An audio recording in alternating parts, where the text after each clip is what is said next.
Hello friends, welcome to our second class in the series of preparation for C certificate in Svenska. Before we start, do subscribe the channel and today we'll start with the countings, and here in your screen we have a few numbers and how and what we say in Svenska.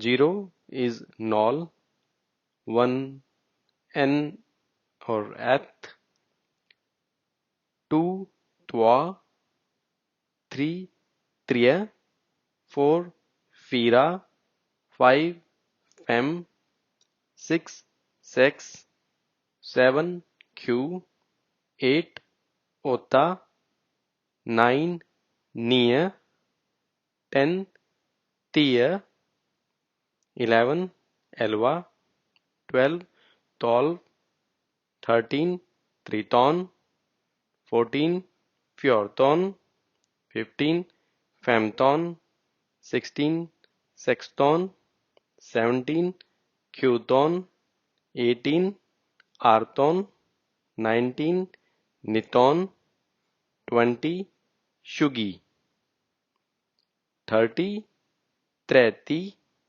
40 fyrtio, 50 femtio, 60 sextio, 70 sjuttio, 80 åttio, 90 nittio, 100 hundra, 1000 1000. So now if you say 9, which is written as neo, but we say it nie. 10, which is written as tio, we say tia.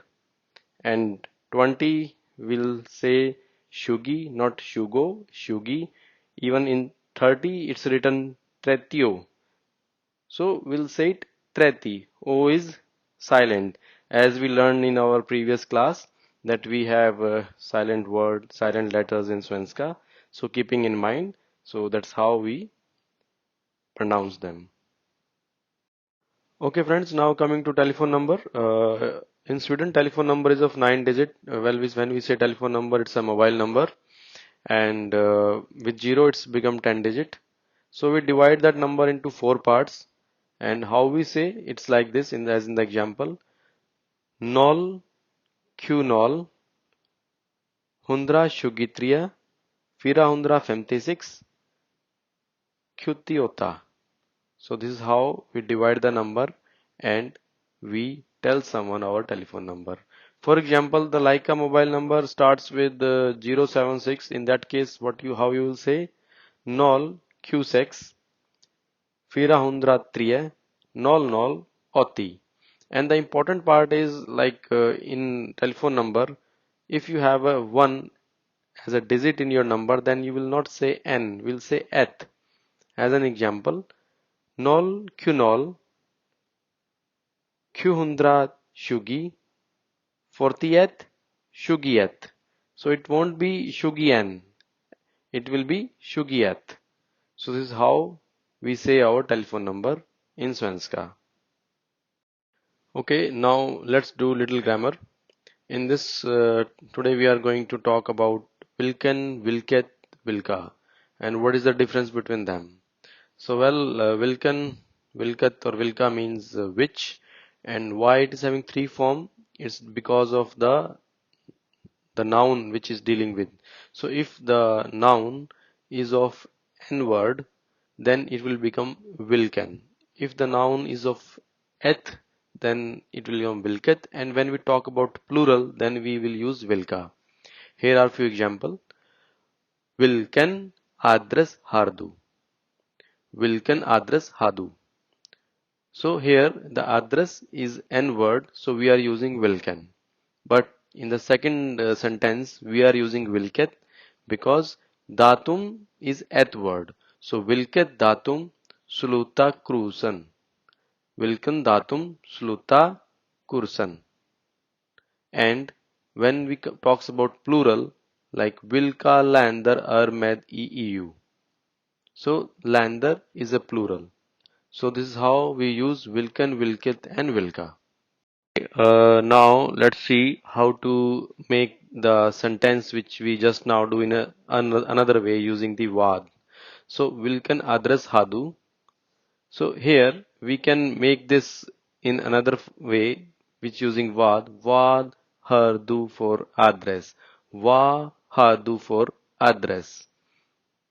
Vilket yerki hardu. Va hardu for yerki. Vilka intresen hardu. Va hardu for intresen. Va hardu for intresen. So this is an alternative way. Instead of Vilken, I'm using vad. So you can change the way, but do remember when you are using Vilken, then it should be with the n noun, Vilket with the eth, like Yerki is eth word, address is n word, and Vilka intresen, intresen is plural. So we will use Vilka. So if you want to avoid that confusion, then you can make sentence using the vad, or else if you are comfortable with the noun which is n or eth, then use Vilka or Vilken or Vilket. Okay, now let's talk about the quantity. Quantity sometime is countable, measurable, or sometime it is not. So when to use and how to use in Svenska. So now in this slide we'll talk about something which is countable. The noun is countable. There we'll use monga, which is monga, but we'll say it monga. So example is en pennor, monga pennor. En mobil, många mobiler. Så hur många veckor har du studerat svenska? So now do remember the rule which we learned in the previous class, that when we have after R, if we have the word with starts with consonant, then R becomes silent. So it's like this: hur många dagar har en vecka? Now we'll talk about the noun which is not countable. So in Svenska we'll use it mycket. So for example, you have many times you have heard this word taxomycket, because which this thanks is something uh, abstract. We cannot count, we cannot measure it. So for something which we cannot measure, which we cannot count, we will use the word mycket. So, like for example, en cafe, Mikket cafe. En Charlek, Mikket Charlek. Love, like it's an abstract. Etyan, Mikketyan, material. Which material, if it is like some specified in uh, Shilo, which is in kilo, then we'll use monga. Otherwise, if it is not specified, we are talking about the quantity which we cannot measure or count, then we'll use Mikket. So, hur mycket tia dricker du på kvällen? So again, hur mycket järn har du i blodet? Okay, now let's talk about the vowels, the vocalers, how the vowel changes the sound when it comes after a letter. Like for example, here we are going to use soft vowels, which is muka vocaler. So if muka vocaler and comes after sk, g or k, it changes their sound. So what is the impact of that on them? So we'll see now. But what are the soft vowels or muka vocaler? They are e, e, e, a, so they are the soft vowels. So when these soft vowels comes after sk, they will produce a sound of kh. For example, kwed, kinnar, kinder, khar, khan, and when it comes after g, it will produce the sound of ye, yi, yilla, gymnasium, yarna, yora. And when it's come after K, it's produced the sound of sh, shami, shina, shilskap, sharlek, shopa. Okay, now let's talk about the hard vowels. Horda vocaler. Horda vocalers, they won't change the sound of the letter. So for example, SK. So if the hard vocalers like A, U, U, Oa, they won't change its sound. So ska, skula, skule, scope. When they come after G, which is G in English, it will be Gata, Good, Gul, Goa. After K, Kat, Kunst, Cool, Kol. So it won't change the sound of the letter. Okay, now let's do two sounds, SJ and TJ. SJ is kh sound. TJ is sh sound. SJ in Vekkahar Q Dagar.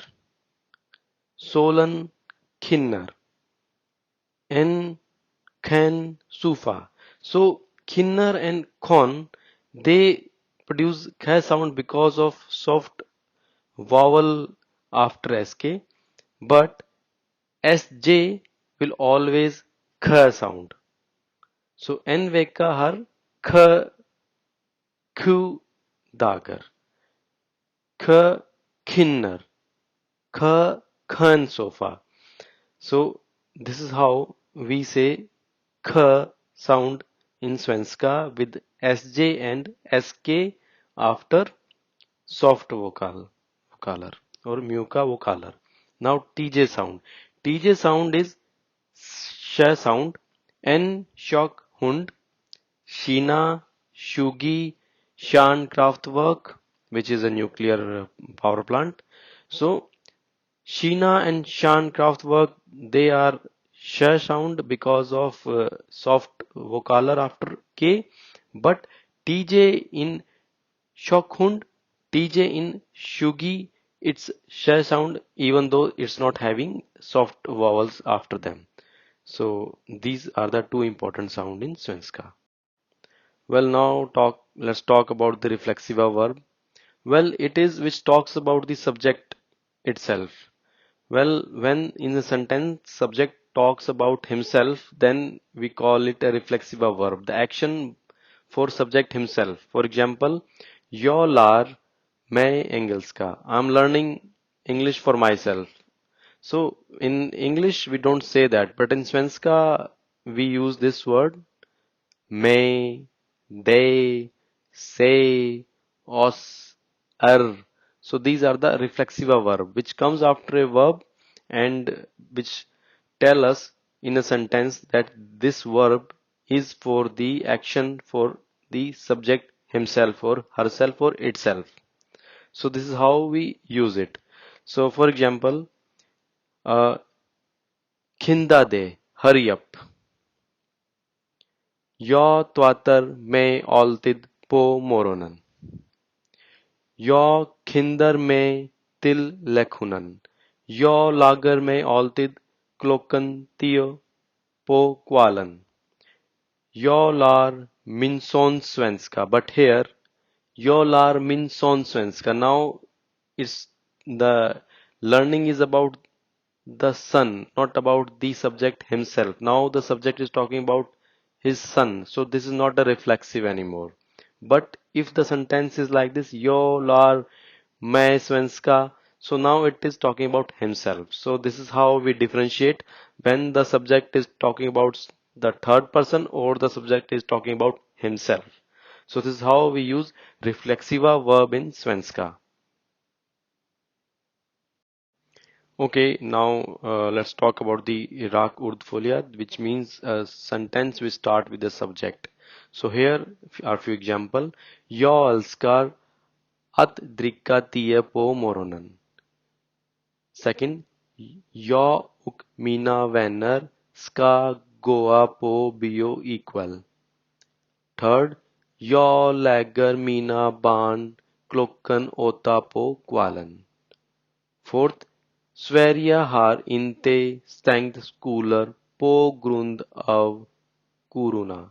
So, på grund av means because of corona.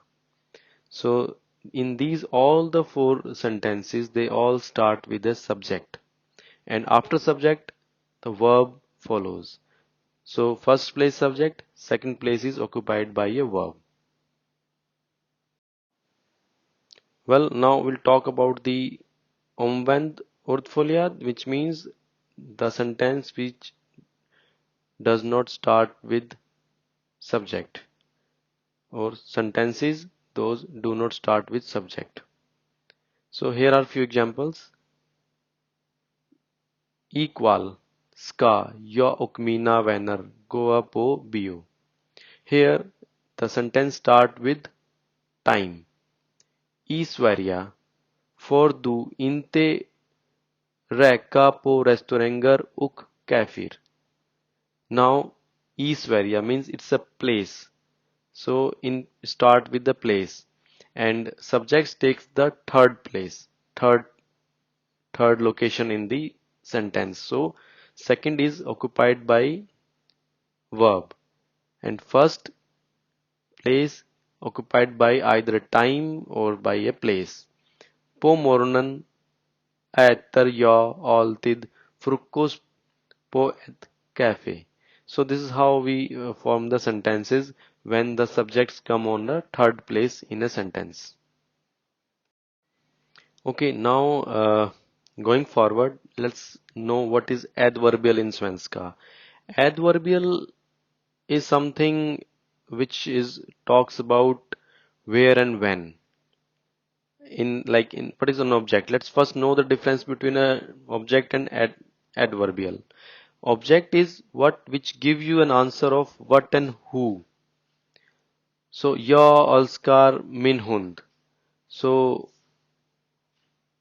min hund is like is giving you an answer of vem, who. Jag älskar min hund. I love my dog. But adverbial talks about where and when. So jag dricker kaffe i köket. Where? I drink cafe in kitchen. Jag dricker kaffe var. Where I drink the cafe. So the answer which for var and when, so place and time is given by the adverbial, and they starts with the preposition. Like here we see jag dricker kaffe i köket. So here we are using e as a preposition. Now take an example of time adverbial, which is nar, which gives you an answer of nar, when.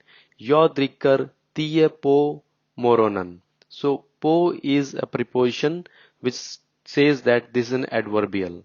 So now, so på sondag, nästa or varje dag, nu, equal, på sommaren, i helgen, i November. So these are the all times adverbial. So adverbials are of two type, plats and tid. That's mean place and time. And they will answer where and when the action is being done. So let's take a final example. Jag älskar Spanien. So it's what I love. Jag älskar Spanien. But jag bor i Spanien. Now it's a where I live in Spain. So jag bor i Spanien. Jag älskar Spanien. So these two sentences are talking about, the first is what as an object and Hispanian as adverbial, because it says where I am living. So now I hope difference between object and adverbial is very much clear to you. Now, to clear more our understanding, let's do few more examples. Ja bor i Spanien på sommaren. So both are the i Spanien, på sommaren are the adverbs because it start with the preposition and it's given answer where and when. Jag läser böcker på biblioteket. Jag handlar mjölk på ICA. Jag dricker kaffe på morgonen. Jag åker till Göteborg på lördag. So till Göteborg på lördag. So where and when. So now the another example which says Stockholm stad har många utomhusbassänger. So this is now the tricky situation is it talks about the object många utomhusbassänger. So it's an outside swimming pool. So this is an object, but when in the next sentence i basängen är det 22 grader varmt. Now it's becomes the adverbial. So when the preposition comes, it makes it an adverbial because it's now telling us about the where this action is happening. So this is the difference between an object and adverb. So now these few examples make our base more stronger. Okay, now coming to the imperative. Imperatives are like with sign of exclamation. The verb we use with exclamation, like when we say look in English. So that's mean we are saying someone to look with a surprise, with an exclamation, or we are giving some instruction.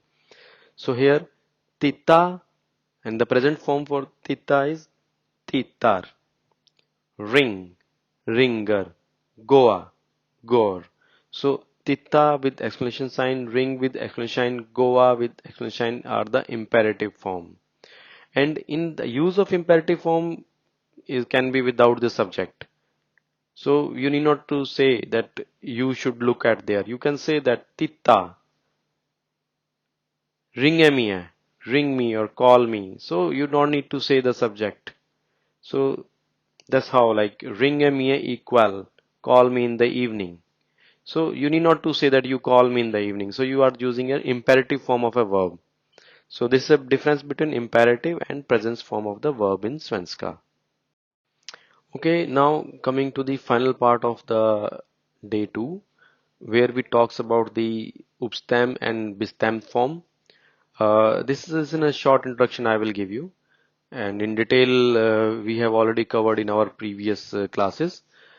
So let's take an example. Obstem form like en penna. Now bestem, which is a definite form, will become pennan. We add n because when the noun ends with a penna, we will add n. When the because it's in a vowel, but when the noun ended with consonant, then we will add en if it is an n word. So for example, n bill, now it will become bilan. Now let's take an example of eth word, where if the eth words end with the vowel like eth apple, apple, then we will just add t. So it will become applet. And if the eth word end with the consonant, then will we add et. So eth live become liveth. So this is how we make our obstem and bestem form. Obstem means indefinite, bestem means definite form. So here are few examples or for exceptions. En man manen. So here uh, this n we are adding nen. We are not even only adding en like man. So here if you see the spelling, it become mannen. So this is special or exception. So en man manen, et hem hemmet, et programmet.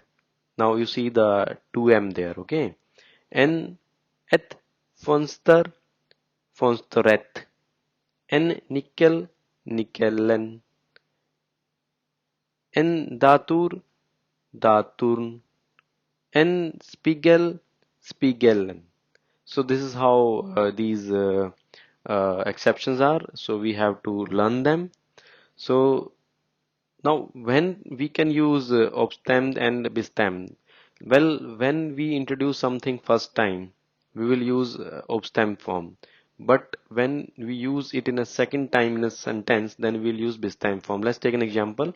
Jag har flyttat till en ny lägenhet. En ny lägenhet. Jag har flyttat till en ny lägenhet. Here you see, lägenhet is an apartment. We are talking about a new apartment.